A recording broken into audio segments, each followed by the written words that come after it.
Бүгін сіздермен өте дәмді, сырты қытырлақ болып шығатын чебуректердің рецептімен бөлісетін боламын. Видеоның соңына дейін қарап, менімен бірге жасап көріңіздер. Бізге қамырымызды илегенге пияздың қайнаған суы қажет болады. Міне осылай қайнатып аламыз. Суымызға ешқандай тұз қоспаймыз. Тек ұнымызды салып, жұмсақ етіп, қамыр илейміз.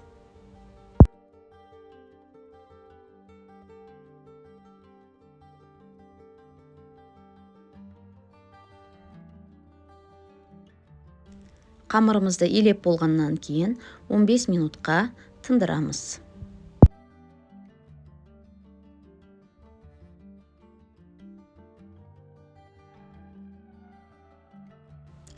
Тартылған етімізге тұз, бұрыш және де пиязымызды үккіштен өткіземіз.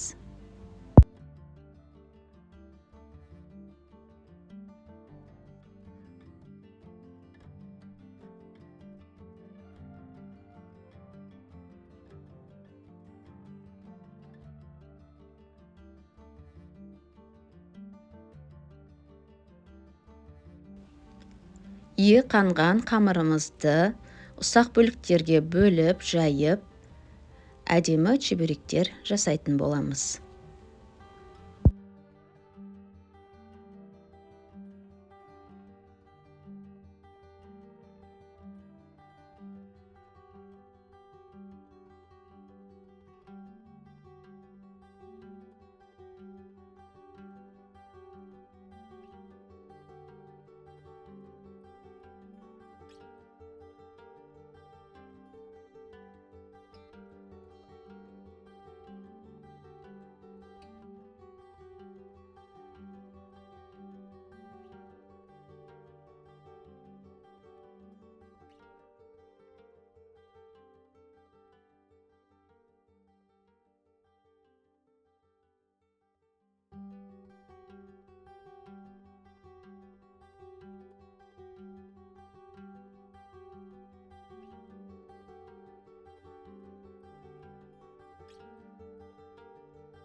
Чебуректеріміздің бәрін дайындап алдық, енді пісіретін боламыз.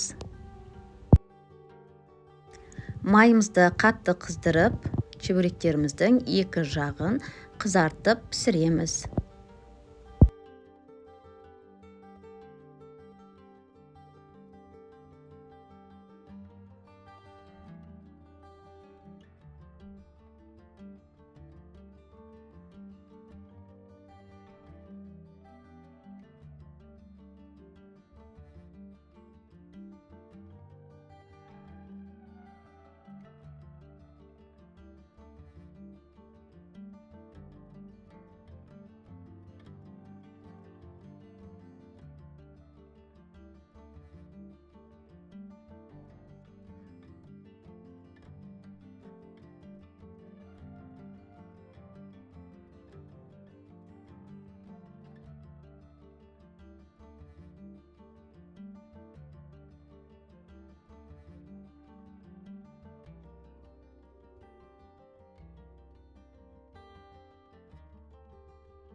Міне біздің әдемі тіске басарларымыз дайын болды. Жасап көріңіздер.